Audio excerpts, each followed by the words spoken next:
تو اس مقام تک پہنچنے کے لیے ایک اسٹرگل کرنی پڑتی ہے، جدوجہد کرنی پڑتی ہے۔ الحمدللہ یہ 9 سال تک میں صاحب ترتیب ہی رہا۔ اپنے مطالعے کے اندر رغبت اور دلچسپی کس طرح پیدا کی جائے؟ امام مالک نے جب امام شافعی کی ذہانت دیکھی کہ ایک مجلس میں بیٹھے اور تمام روایات جو سنی ان کو یاد ہو گئی، جو عام ہمارا عمومی مجمع ہے، اس کے حوالے سے آپ کیا کہیں گے کہ کس طرح وقت نکالا جائے اور کون سی کتب کا وہ مطالعہ کریں؟ حضرات سلف میں جتنے لوگ گزرے ہیں وہ قرآن کریم کی تلاوت بڑی کثرت سے کرتے تھے۔ بہت سے فضلاء ایسے ہیں جو مساجد کے اندر جن کی ترتیب بن جاتی ہے۔ ہمارے اکابر کے اندر یہ بات تھی، انہوں نے جو اپنا نظام الاوقات بنایا مطالعے کا، لکھنے کا۔ جو عمومی مجمع ہے، جیسے سوشل میڈیا کے اندر بھی اس بار بھی دیکھا گیا اور اس سے پہلے بھی دیکھا گیا، تو وہ خاص ایام کے اندر مشاجرات صحابہ کو چھیڑتے ہیں۔ ان واقعات کو اگر بیان کیے جائے تو معلوم ہوگا حضرات صحابہ نے اپنی زندگی کیسے گزاری۔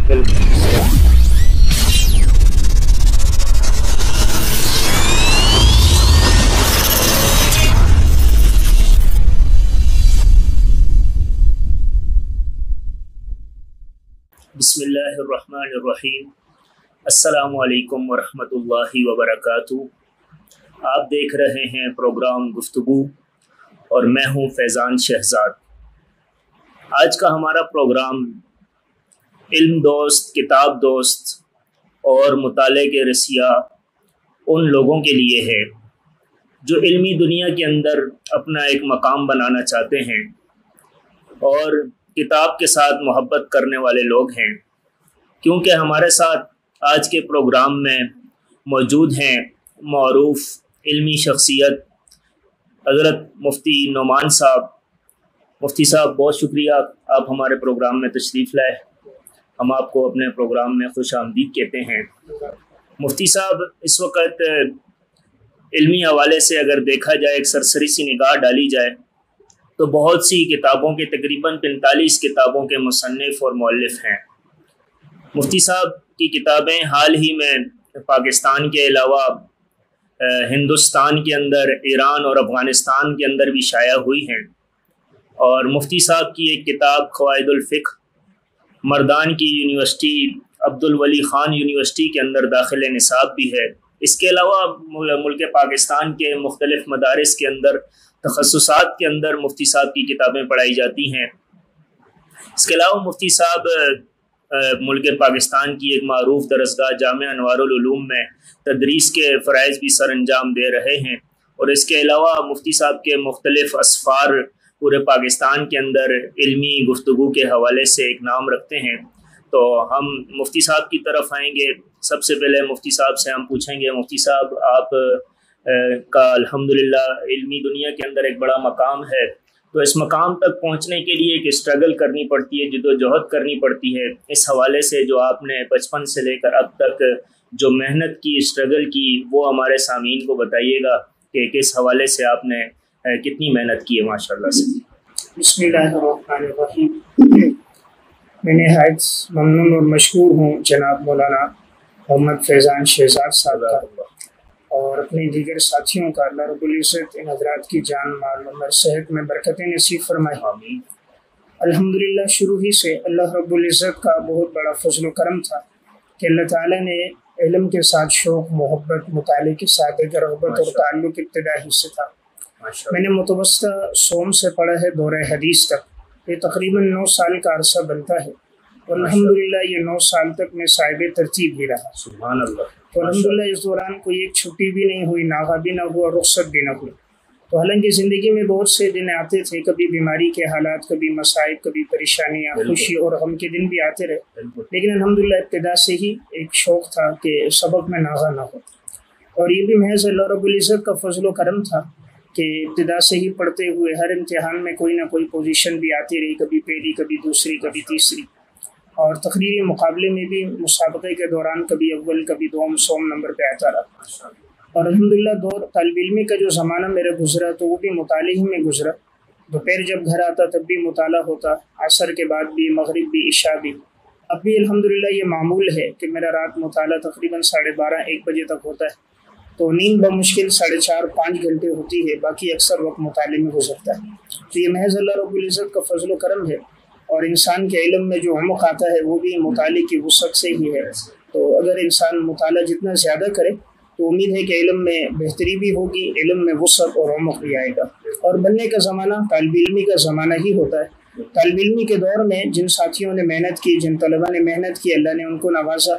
علامہ ابن جوزی رحمۃ اللہ علیہ متوفہ 597 ہجری کی کتاب صید الخاطر، وہ فرماتے تھے انی طالعت 20,000 مجلدۃ فی طلب العلم، کہ میں نے طالب علمی کے زمانے میں 20,000 جلدوں کا مطالعہ کیا۔ تو اتنا کثیر انہوں نے جو مطالعہ کیا وہ طالب علمی کے دور میں کیا، پھر اللہ تعالیٰ نے انہیں خوب نوازا۔ آج انہوں نے جو چھوٹی بڑی تصانیف کی ہیں، تو شیخ عبدالحمید علوجی کی کتاب ہے مؤلفات ابن الجوزی کے نام سے، اس میں انہوں نے ان کی تمام کتابوں کے نام لکھے ہیں۔ 519 کتابیں بنتی ہیں جو علامہ ابن جوزی رحمہ اللہ نے اکیلے تصنیف فرمائی، اور ان میں ایک کتاب اس وقت المنتظم فی تاریخ الامم والملوک جو تاریخ پر ہے 19 جلدوں پر ہے، اور ان کی موضوع روایات پر الموضوعات 4 جلدوں میں ہے، زاد المسیر فی علم تفسیر 7 جلدوں میں۔ تو علم کی دنیا میں ایک مقام ہے، پیچھے وجہ جو بنی وہ ہمیں جو نظر آئی وہ طالب علمی کے دور میں ان کا مطالعہ تھا۔ تو حضرات سلف میں یہی رہا ہے، جنہوں نے طالب علمی کے دور میں محنت مطالعہ کی، اللہ تعالیٰ نے ان کو نوازا۔ اس مطالعے کے حوالے سے آپ نے کہا کہ مطالعہ جتنا مضبوط ہوگا تو علم کے اندر اتنی پختگی آئے گی۔ تو اس جدید دور کے حساب سے اگر ہم دیکھیں، ٹیکنالوجی کا دور ہے، موبائل وغیرہ کا دور آ گیا ہے، اس دور میں طلباء جان بہت کم ہو گیا ہے، تو اپنے مطالعے کے اندر رغبت اور دلچسپی کس طرح پیدا کی جائے کہ مطالعہ کرنا آسان ہو طالب علموں کے لیے؟ جی مطالعہ کرنے کے ابتدا میں کہ شوق کیسے پیدا ہو، اور پھر مطالعے کو محفوظ کیسے کیا جائے۔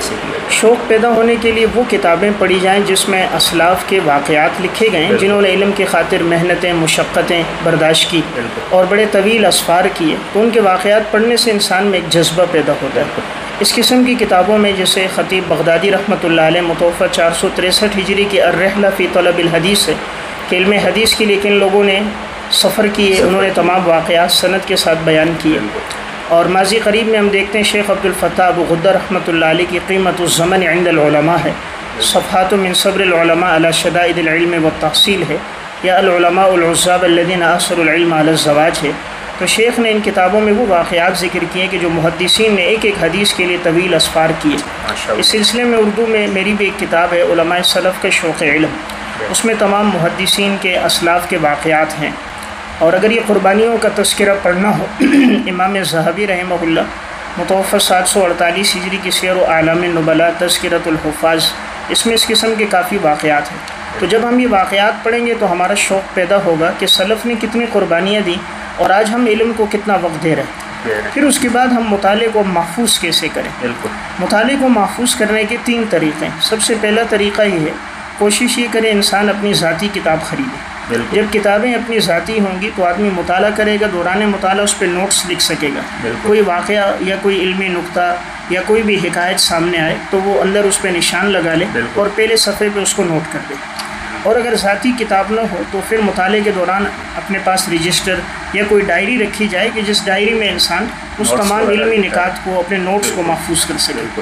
اور تیسری صورت یہ کہ جو مطالعہ کر دیا وہ جب آدمی اٹھ کر جائے تو اس مطالعے کو دہرا دے، کسی ساتھی کو بیان کر دے یا خود سے اپنے آپ کو دہرا دے تو مطالعہ یاد رہتا ہے۔ اب بعض ساتھی یہ سوال کرتے ہیں ہم مطالعہ کرتے ہیں لیکن وہ یاد نہیں رہتا۔ تو مطالعہ الحمدللہ یاد رہتا ہے، کسی کو 100%، کسی کو 70%، کسی کو 40%، لیکن یاد رہتا ہے۔ اور ہمیں اس کا ادراک تب ہوتا ہے جب ہم سے کوئی وہ واقعہ یا روایت یا وہ کوئی حدیث پوچھے تو اب ہم اپنا ذہن دوڑاتے ہیں، یہ بات تو میں نے کہیں پڑھی ہے، تو فوراً تھوڑی دیر تتبع کے بعد ہی غور و فکر کے بعد یاد آتی فلاں کتاب میں نے اس کو پڑھا ہوگا۔ تو اگر پہلے مطالعہ ہی نہ کیا ہوتا تو بتا ہی نہ سکتا۔ تو پہلے مطالعہ تھا تو فوراً اسے یاد آیا، اب وہ مراجعت کر کے بتا سکے گا۔ اس لیے مطالعہ کرنے چاہیے۔ یہ ایک ویسے شیطانی وسوسہ ہے کہ مجھے مطالعہ یاد نہیں رہتا، مطالعہ یاد رہے گا، اور اس کے لیے جیسے ترتیب بنا دی جائے گی انشاءاللہ تو ایک وقت آئے گا جتنی کثرت سے انسان مطالعہ کرے گا اتنا حافظہ تیز ہوگا۔ جیسے ایک مشین پڑی رہے تو منجمد ہو جاتی ہے، زنگ لگ جاتا ہے، حافظہ جتنا استعمال ہوتا رہتا ہے اتنا بڑھتا رہتا ہے۔ اچھا، یہ حافظہ تیز کرنے کے حوالے سے ہمارے اکابرین نے جو اعمال وغیرہ بتائیں یا پھر کیا کرنا چاہیے آپ کے نزدیک؟ جی سب سے اہم چیز تو ہے کہ انسان اپنے آپ کو گناہوں سے بچائے۔ بالکل۔ تو جتنا تقوی زیادہ ہوگا اتنا اس کا حافظہ طاقتور ہوگا۔ بالکل۔ امام مالک رحمۃ اللہ علیہ کے پاس جب امام شافعی رحمہ اللہ گئے علامہ ابن قیم رحمۃ اللہ علیہ متوفہ 751 ہجری کی کتاب ہے الداء والدواء، اس میں انہوں نے بات لکھی کہ امام مالک نے جب امام شافعی کی ذہانت دیکھی کہ ایک مجلس میں بیٹھے اور تمام روایات جو سنی ان کو یاد ہو گئی، تو امام مالک نے اندازہ لگا دیا اللہ نے اس بچے کو بڑی ذہانت دی، تو ایک نصیحت فرمائی تھی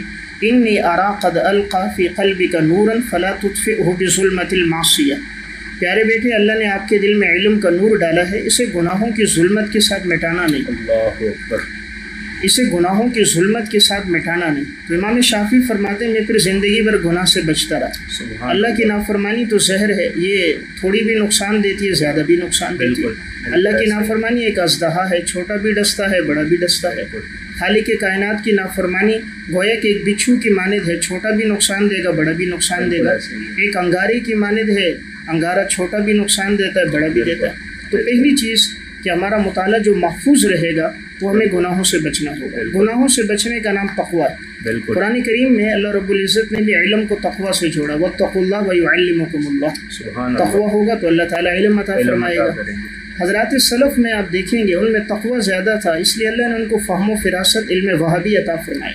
ہم اگر دیکھتے ہیں امام اعظم ابو حنیفہ رحمۃ اللہ علیہ 80 ہجری میں پیدا ہوئے، 150 ہجری میں آپ کا انتقال ہوا، اس وقت کوئی زیادہ کتابیں مدون نہیں تھیں، نہ حدیث کی نہ رجال کی کتابیں نہ تاریخ، اور نہ ہی ہم دیکھتے ہیں کہ علم فقہ، اصول فقہ، منطق، معانی، بیان، بدی کوئی کتابیں نہیں، اور باقاعدہ حدیث پر جو کتابیں لکھنا اور صحاح ستہ کا دور اس کے بعد آیا۔ امام ابو حنیفہ رحمہ اللہ تو خود پہلے انسان ہے کہ جنہوں نے روایات کو ابواب کی ترتیب پہ جمع کیا۔ علامہ جلال الدین سیوطی رحمہ اللہ تبییض الصحیفہ فی مناقب ابی حنیفہ میں لکھتے ہیں اول من دون علم الشریع ورتبہ ابوابا ثم تبعہ مالک بن الانس فی الموطا ولم یسبق ابا حنیفہ احد۔ علم شریعت کو آپ نے مدون کیا، امام مالک نے موطا میں آپ کی پیروی کی اور کوئی آپ پر سبقت نہ کر سکا۔ تو اب اللہ تعالیٰ نے امام صاحب کو ایسی فہم اور ایسی فراست عطا فرمائی کہ سینکڑوں مسائل کے لیے اصول وضع کر کے چلے گئے۔ پیچھے وجہ کیا تھی؟ ایک ایک رکعت میں پورا قرآن کریم تلاوت کرنا، اکثر عشاء کے وضو سے فجر کی نماز ادا کرنا، اور ساری رات اللہ کے سامنے روتے ہوئے گزار دینا۔ عقود الجمان میں اور اسی طرح وفیات الاعیان میں علامہ ابن خلقان رحمہ اللہ نے ایک واقعہ لکھا ہے کہ امام صاحب رحمۃ اللہ علیہ عشاء کی نماز میں تھے، یزید بن قمیت فرماتے میں بھی شریک تھا، تو مسجد کے جو امام تھے انہوں نے سورہ زلزال تلاوت کی۔ جب یہ 2 آیتیں تلاوت ہو رہی تھی فَمَن يَعْمَلْ مِثْقَالَ ذَرَّةٍ خَيْرًا يَرَهُ وَمَن يَعْمَلْ مِثْقَالَ ذَرَّةٍ شَرًّا يَرَهُ، کہ جو رائی کے دانے کے برابر اچھا عمل کرے گا اس کا بھی بدلہ پائے گا، اور جو رائی کے دانے کے برابر برا عمل کرے اس کا بھی بدلہ پائے گا۔ تو امام صاحب رحمۃ اللہ علیہ کی آنکھوں سے آنسو بہہ رہے تھے۔ اب کہتے ہیں نماز ختم ہو گئی، امام ابو حنیفہ مسجد کے کونے میں کھڑے ہو گئے، اور میں انتظار میں تھا کہ آپ کے نوافل جب پورے ہوں آپ جائیں تو میں دیا بجھا دوں، دروازہ بند کر دوں۔ کافی دیر ہو گئی، امام صاحب رحمۃ اللہ علیہ کے نوافل پورے نہ ہوئے، اور آپ اسی طرح تلاوت کر رہے تھے اور آنکھوں سے آنسو بہ رہے تھے۔ فرماتے ہیں جب میں فجر کی اذان دینے کے لیے مسجد میں آیا تو میں نے امام ابو حنیفہ رحمہ اللہ کو اسی جگہ کھڑے ہوئے پایا، سبحان اللہ، اور امام صاحب رحمہ اللہ کا جو دامن تھا وہ آنسوؤں سے تر تھا۔ تو اللہ تعالیٰ نے آج اگر امام ابو حنیفہ رحمۃ اللہ علیہ کو، امام مالک، امام شافعی، امام بخاری رحمہ اللہ، ان حضرات کو ایک مقام دیا تو پیچھے ایک وجہ تقویٰ تھی۔ اس لیے آپ نے جو سوال کی اس میں پہلی چیز میں عرض کروں گا کہ ہمارا مطالعہ محفوظ رہے گا جتنا ہم گناہوں سے بچیں گے۔ اصل چیز پرہیز ہے۔ ایک آدمی مثلاً شوگر کی بیماری میں ہے، وہ بڑی طاقتور غذائیں کھاتا ہے لیکن پرہیز نہیں کرتا، اور وہ میٹھا بھی کھا رہا ہے، ادھر سے بڑی طاقتور غذائیں، چھوٹا گوشت بھی لیتا ہے، یخنی بھی پیتا ہے، خشک میوجات بھی کھا رہا ہے، پرہیز نہیں کرتا، میٹھا بھی خوب کھا رہا ہے، وہ صحت مند نہیں رہے گا۔ اور دوسرا ایک آدمی ہے جو سادہ غذائیں کھاتا ہے لیکن پرہیز کرتا ہے، وہ صحت مند رہے گا۔ پرہیز کا نام ہی تقویٰ ہے۔ قرآن کریم اس لیے ہر صورت میں، قرآن کے تقریباً ہر رکوع میں جو چیز نظر آئے گی وہ تقویٰ۔ اس لیے بڑی اہم بات میں نے عرض کی، سب سے پہلی چیز کہ جتنا تقویٰ ہوگا ہمارا علم محفوظ رہے گا۔ دوسری چیز ہے جتنا ہم کثرت سے مطالعہ کریں گے تو ہمارا حافظہ تیز ہوگا، کثرت سے مطالعہ۔ امام بخاری رحمۃ اللہ علیہ کے قول ہے تاریخ بغداد میں سیر و اعلام نبلا میں، وہ فرماتے تھے جتنا مطالعہ آدمی کثرت سے کرے، دوام کرے، تو اتنا اس سے بڑھ کر حافظے سے کی تیزی میں نے کسی اور چیز میں نہیں دیکھی۔ تو جتنا ذہن استعمال ہوگا اتنا حافظہ تیز ہوگا۔ تیسری چیز اس کے لیے نظام الاوقات بنایا جائے۔ ہمارے ہاں چونکہ نظام الاوقات نہیں ہوتا، اس وجہ سے ہم مطالعہ بھی نہیں کر پاتے، محفوظ بھی نہیں کر پاتے۔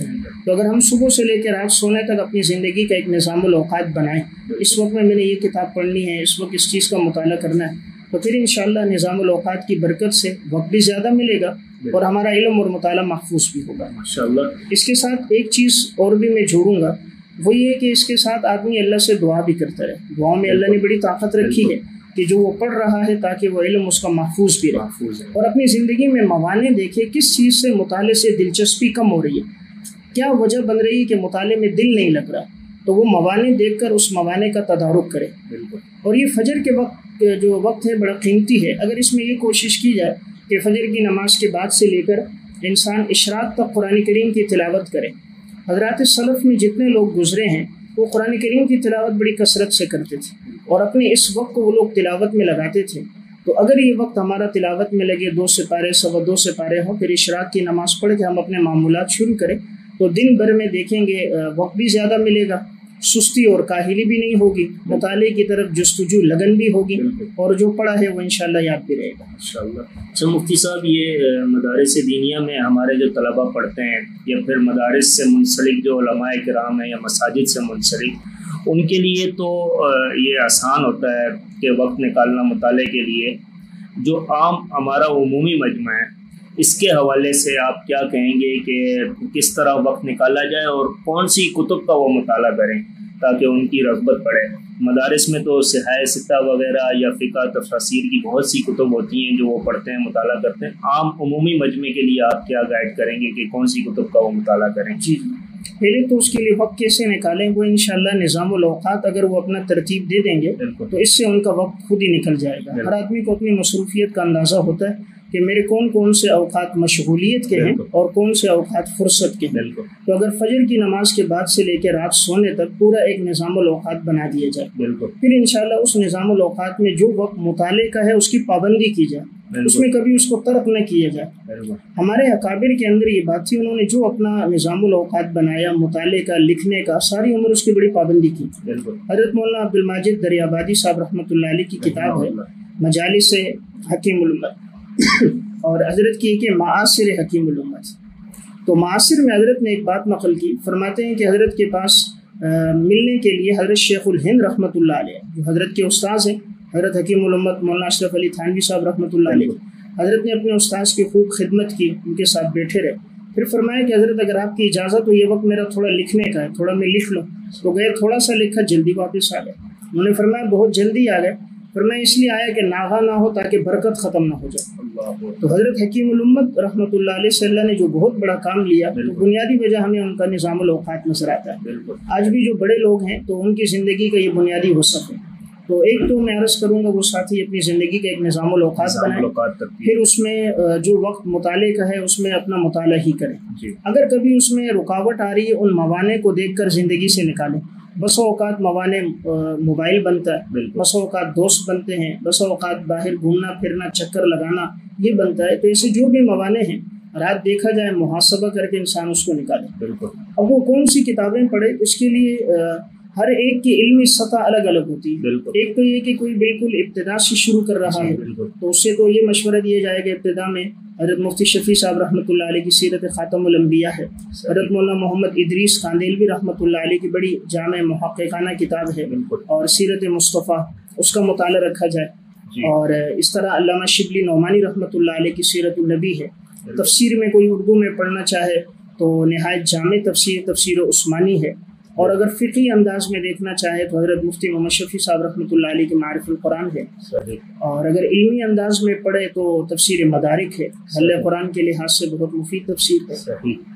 اچھا مفتی صاحب، علماء کرام کے حوالے سے میں پوچھنا چاہوں گا کہ بہت سے فضلاء ایسے ہیں جو مساجد کے اندر جن کی ترتیب بن جاتی ہے، ائمہ وغیرہ وہ مساجد میں لگ جاتے ہیں، تو پھر انہیں یہ علم نہیں ہوتا کہ کون سی تفاسیر کا مطالعہ کر کے وہ عوام کے اندر جو ہے تفسیر قرآن، جو درس قرآن شروع کرنا چاہتے ہیں تو وہ کون سی تفاسیر کا مطالعہ کریں جو عوام کے لیے بھی آسان ہو اور ان کے سمجھنے کے لیے بھی آسان ہو، اور عمومی طور پر مجمع کو اچھی طرح سے سمجھا سکیں۔ اس میں دونوں چیزیں میں ایڈ کروں گا، درس قرآن اور درس حدیث دونوں جو شروع کرنا چاہتے ہیں اپنی مساجد کے اندر یا پھر اپنے حلقہ جات کے اندر، کالج یونیورسٹی کے طلباء کے اندر، تو ان کے لیے کون سی کتب مفید رہیں گی شروعات کرنے کے لیے؟ جی، درس قرآن کا ایک طریقہ تو یہ ہے کہ انسان پورے قرآن کریم کا درس لے، تو اگر اس کے سامعین متعین ہیں، روزانہ کی بنیاد پہ درس ہوتا ہے، پھر تو پورے قرآن کریم کا درس دیا جائے۔ عموماً دیکھنے میں آتا ہے بعض جگہوں میں ہفتے میں ایک دن درس ہوتا ہے، آدھا گھنٹہ، 20 منٹ، 25 منٹ۔ تو ایسے میں فائدہ اس میں ہے کہ قرآن کریم میں ان آیات کا انتخاب کیا جائے کہ جن میں معاشرتی اور اخلاقیات ایسے اعمال کا تذکرہ آ رہا ہے، ان کا درس دیا جائے، اس کا فائدہ عوام کو زیادہ ہوتا ہے۔ مثلاً ایک ساتھی ایک درس دے رہا ہے عباد الرحمن کا، تو پہلے اعلان کر دیا جائے آج کے درس میں اللہ کے نیک بندوں کے 13 اوصاف بیان ہوں گے۔ التائبون العابدون میں ایمان والوں کے 9 اوصاف کا تذکرہ، آج ان کا ذکر ہے۔ قد افلح المؤمنون میں مومنین کی 7 صفات کا تذکرہ بیان ہوگا، یا لیس البر میں ایمان والوں کے 11 اوصاف کا تذکرہ آ رہا ہے۔ تو قرآن کریم کی ایسی آیات ہیں جو بڑی جامع ہیں، جن میں 8، 10، 9 اوصاف ہیں۔ تو یہ عملی اور اخلاقی معاشرتی اوصاف ہیں۔ تو عوام اس سے سمجھتی ہے کہ ہمارے لیے بھی قرآن کریم میں ہدایات ہیں۔ عموماً جب ہفتے میں 20-25 منٹ کا درس ہے اور وہ ترتیب سے چل رہا ہوتا ہے تو بسا اوقات بعض ساتھی سمجھتے ہیں کہ یہ باتیں تو ہم نے سنی ہیں۔ قرآن کریم میں واقعات چونکہ تکرار کے ساتھ آئے ہیں، یہ حضرت موسیٰ علیہ السلام کا واقعہ قرآن میں 28 جگہ ہے۔ تو اب جو بعض ساتھی کہتے ہیں واقعہ تو ہم نے سنا ہوا ہے، دوبارہ اس کا تکرار ہوا، حالانکہ قرآن کریم میں اس کی اپنی ایک بلاغت ہے، فصاحت ہے، اعجاز قرآن ہے، وہ علماء اور اہل علم ہی سمجھتے ہیں۔ تو اس میں میں بہتر سمجھتا ہوں کہ منتخبات کا درس دیا جائے، ایسے احکامات جو معاشرتی، اور اس میں ہر حکم کے ساتھ 1-2 احادیث اور 7 واقعات بیان کیے جائیں۔ مثلا التائبون العابدون کا درس ہے، مومنین کی 9 صفات۔ اس میں سب سے پہلی صفت ہے توبہ، تو توبہ میں قرآن کی 2 آیات، احادیث، پھر اس کے ساتھ توبہ کے واقعات، جیسے علامہ ابن قدامہ کے توابین ہے۔ پھر عابدون ہے، عبادت گزاروں کا تذکرہ، یا پھر عبادت کے واقعات بیان ہو گئے صفت الصفوہ سے، احیاء علوم الدین میں، ابساط القشیریہ میں بہت سے۔ پھر آگے حامدون ہے، الساجدون ہے، نوافل پڑھنے والے کثرت سے، ان کا تذکرہ بھی صفت الصفوہ میں، حلیۃ الاولیاء میں بہت سے واقعات۔ تو اگر اس طرح واقعے کے ساتھ بات ہوگی عوام کو سمجھ آئے گی۔ واقعہ ایک ایسی چیز ہے کہ چاہے وہ پڑھا لکھا ہو، ان پڑھ ہو، بوڑھا ہو، بچہ ہو، جوان ہو، مرد ہو، عورت، سب اس کو سمجھتے ہیں۔ اور ہم دیکھتے ہیں قرآن کا انداز بھی ہے کہ قرآن کریم واقعات زیادہ بیان کرتا ہے۔ احادیث میں بھی آپ صلی اللہ علیہ وسلم نے بنی اسرائیل کے بہت سے واقعات بیان فرمائے۔ حضرات سلف نے بھی محدثین کے، علماء کے واقعات کو بڑی تفصیل سے لیا۔ تو درس قرآن میں پہلی چیز منتخبات کا درس ہو، اور نمبر 2 درس میں آیات احادیث کے ساتھ واقعات کا تذکرہ ہو، پھر ان واقعات کو معاشرے پر تطبیق دی جائے اور پھر اس سے نتیجہ اخذ کیا جائے، اور پھر وہ ہمارے معاشرے پر اس کو فٹ کیا جائے، انشاءاللہ اس کا فائدہ زیادہ ہوگا۔ اب کن تفسیروں کو مطالعے میں رکھیں، تو ابتدا میں قرآن کریم کے صرف ترجمے کے لیے آسان ترجمے سے آغاز کر دیا جائے تاکہ قرآن کا مفہوم ترجمہ سمجھ آئے۔ بیان القرآن کا جو ترجمہ ہے وہ بڑا عالمانہ ترجمہ ہے، ان میں جو ترجمہ تشریح کے ساتھ ہے تو وہ صفات کو آیات کے ساتھ جوڑا گیا ہے، تو اس سے قرآن کریم سمجھ میں آتا ہے۔ اور اگر کوئی ساتھی ذی استطاعت ہے تو کوشش کرے تفسیر مدارک پڑھے۔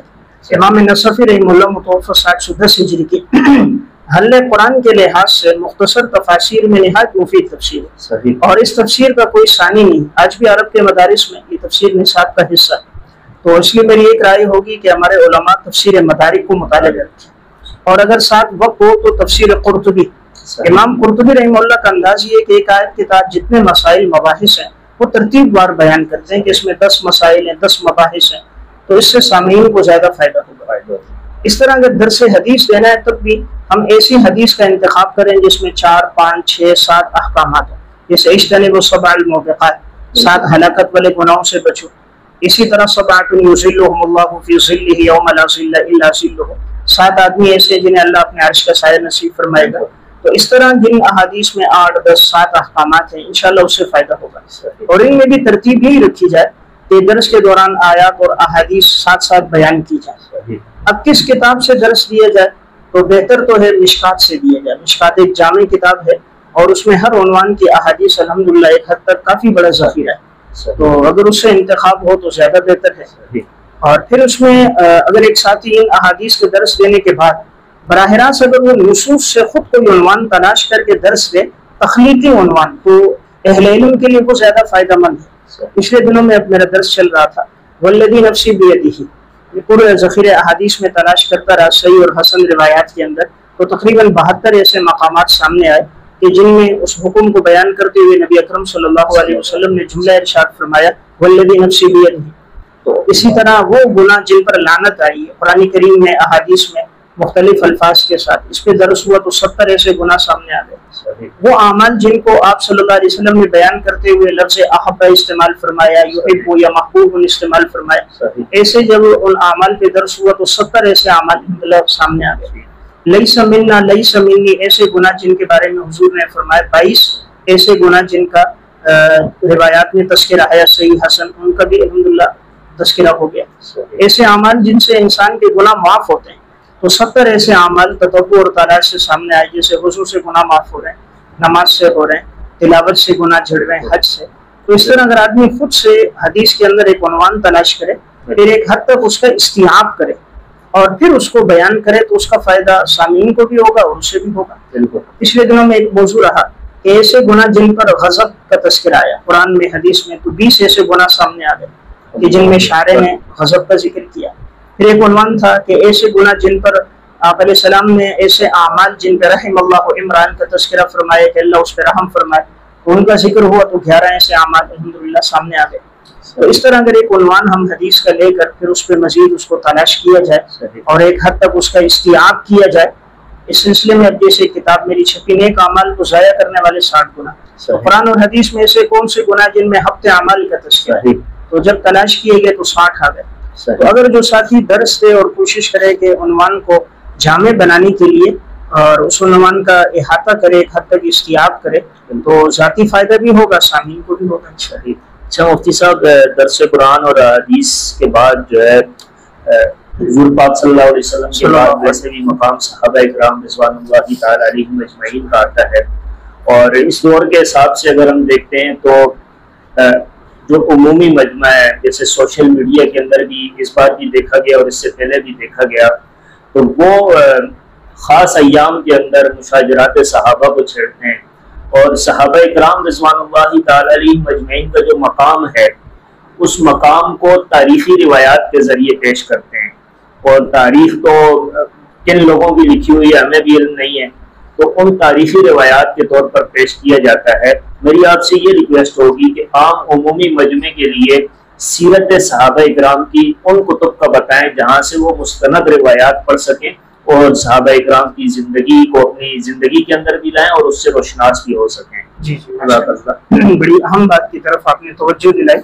عموماً دیکھنے میں آتا ہے کہ مشاجرات کے واقعات، یا جنگ جمل یا جنگ صفین، ان چیزوں کو تو بیان کیا جاتا ہے، لیکن صحابہ اکرام کے تقویٰ کے، اخلاص کے، علم و عمل کے جو واقعات ہیں ان سے اعراض کیا جاتا ہے۔ حالانکہ ان واقعات کو اگر بیان کیا جائے تو معلوم ہوگا حضرات صحابہ نے اپنی زندگی کیسے گزاری۔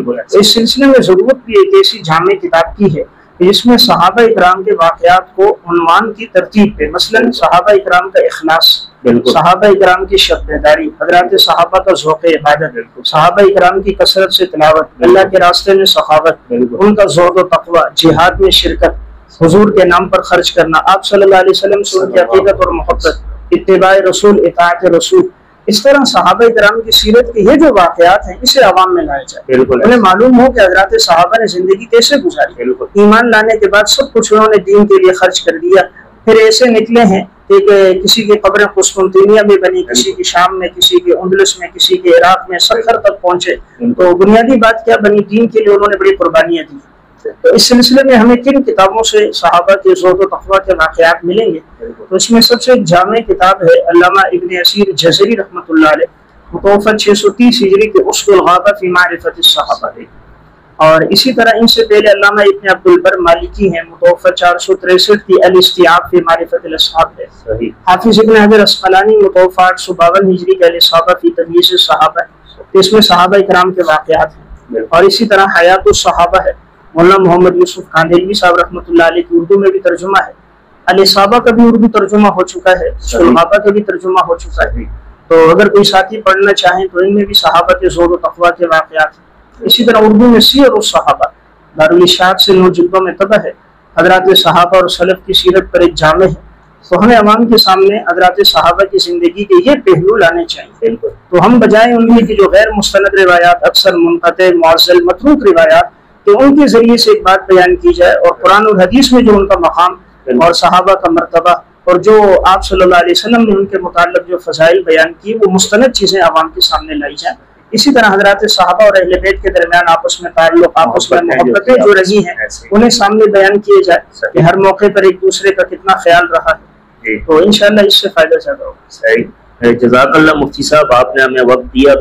آخر میں آپ سے آپ ہی کے متعلق ایک سوال کروں گا۔ کتب قصیدہ ماشاءاللہ آپ نے تصنیف کی ہیں اور تعریفات وغیرہ آپ کی بہت ساری ہیں، اس کے پیچھے کیا راز ہے کہ کس طرح اتنی کتابیں آپ لکھ لی ہیں آپ نے، اور کتنی محنت کرنی پڑی اس کے لیے، اور عوام کے لیے اور علماء کرام کے لیے آپ کیا کہیں گی کہ وہ کس طرح اس فیلڈ کی طرف آ سکتے ہیں؟ جی، تو اس میں اللہ رب العزت کا بہت بڑا فضل و کرم ہے، اور یہ محض اللہ تعالیٰ کی توفیق سے ہے۔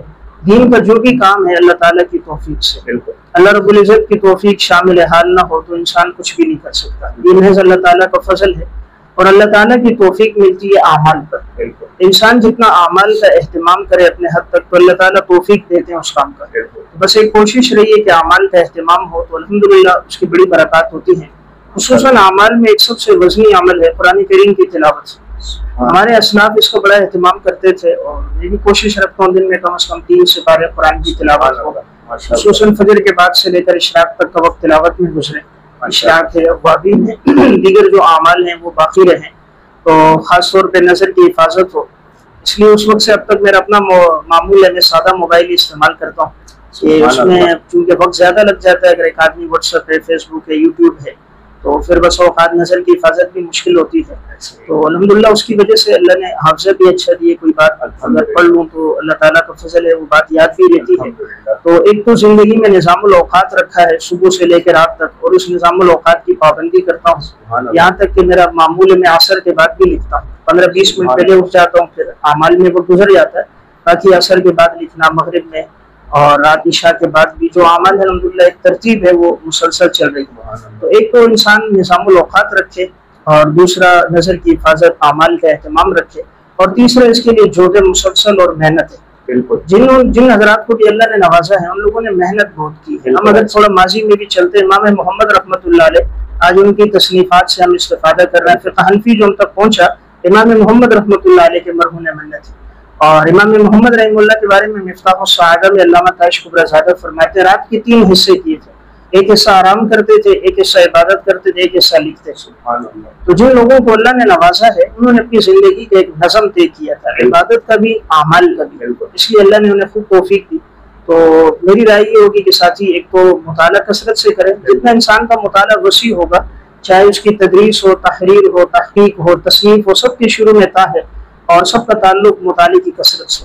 تو مطالعے کو وسیع کیا جائے، نظام الاوقات بنایا جائے، پھر اس کی پابندی رکھی جائے، جو چیزیں آج کے دور میں موانع ہیں ان موانع کو دیکھا جائے، اس کو اپنی زندگی سے نکالا جائے، اور خاص طور پہ تلاوت کو اپنے معمولات میں آدمی لے کر آئے، تو انشاءاللہ پھر رفتہ رفتہ ترقی کرتا جائے۔ یہ اکابرین اور اسلاف کے حوالے سے تو ہم نے سنا اور آپ نے بھی بتایا، میں آپ کے حوالے سے پوچھنا چاہوں گا کہ زمانہ طالب علمی میں کس طرح کی محنت رہی اس حوالے سے، اور زمانہ طالب علمی کے بعد لائبریری وغیرہ اور کتب کا مطالعہ وغیرہ اس حوالے سے بتا دیجیے۔ اللہ جزائے خیر دے۔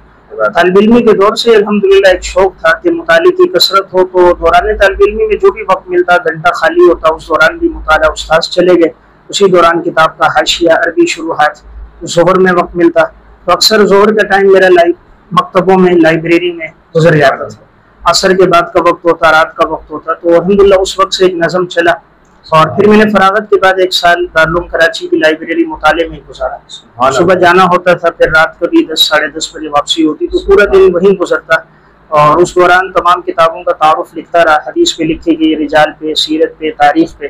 تو اس سلسلے میں میری اب تک 5 کتابیں چھپ بھی گئی ہیں۔ کتب حدیث کا تعارف چھپا ہے، اس میں حدیث کی 2156 کتابوں کا تعارف ہے، کتب فقہ کا تعارف ہے، کتب سیرت کا تعارف چھپ گیا، کتب اسماء الرجال اور تاریخ کا تعارف چھپ گیا، کتب عقائد کا تعارف چھپا ہے۔ تو الحمدللہ اس سال کی یہ بڑی برکات تھی جو لائبریری میں گزرا، تو کتابوں سے اور مصنفین سے ایک مناسبت ہو گئی کہ کون کون سے مصنفین کی اس وقت کتابیں مطبوعہ کون کون سی، مثلا علامہ ابن تیمیہ کی مطبوعہ کتابیں، علامہ ابن قیم کی، علامہ زرکشی کی، حافظ کی، علامہ سیوطی کی۔ تو اس لیے میں ساتھیوں سے ایک بات یہ بھی عرض کروں گا اپنے فضلاء سے کہ وہ کوشش کریں فراغت کے بعد اپنے زیادہ وقت مطالعے میں لگائیں، طالب علمی کے دور میں بھی اور فراغت کے بعد بھی۔ ہمارے ساتھی یہ فراغت کے بعد یہ کہتے ہیں میں عالم بن گیا، تو شاید وہ سمجھتے ہیں مطالعے کی ضرورت نہیں ہے، تو درس نظامی سے عالم بننے کی استعداد بنتی ہے، اور انسان جو عالم بنتا ہے بس آتا وہ مطالعے سے بنتا ہے۔ اب مطالعے کی طرف لانے کے لیے باعث تلاش کیا جائے، باعث اس کا یہ درس قرآن ہوتا ہے، یہ درس حدیث ہے، یہ صبح کی تدریس ہے، یہ جمعے کا بیان ہے۔ تو عموماً ایسا ہوتا ہے اگر باعث نہ ہو تو ہم مطالعہ نہیں کرتے، تو اس لیے اگر ہم باعث تلاش کر لیں گے، درس قرآن دیں، درس حدیث دیں، تدریس کریں، تو انشاءاللہ ہمارا رفتہ رفتہ مطالعہ آگے بڑھتے جائے گا۔ جزاک اللہ مفتی صاحب، بہت شکریہ ہمارے ساتھ آج پروگرام میں موجود تھے۔ علمی دنیا کے اندر ایک بہت بڑا نام جناب مفتی نعمان صاحب، اور ان کے ساتھ ہماری علمی حوالے سے، مطالعے کے حوالے سے، کتب کے حوالے سے، درس قرآن و حدیث کے حوالے سے گفتگو ہوئی، اور آئندہ بھی انشاءاللہ ہمارے اس پروگرام گفتگو کے اندر مختلف علمی، سماجی، سیاسی، مذہبی اور آپ کی پسندیدہ شخصیات انشاءاللہ تشریف لائیں گی۔ آپ حضرات سے گزارش ہے کہ ویڈیو ہماری اور ہمارے اس پروگرام کو دیکھتے رہیے گا۔ جزاکم اللہ خیرہ۔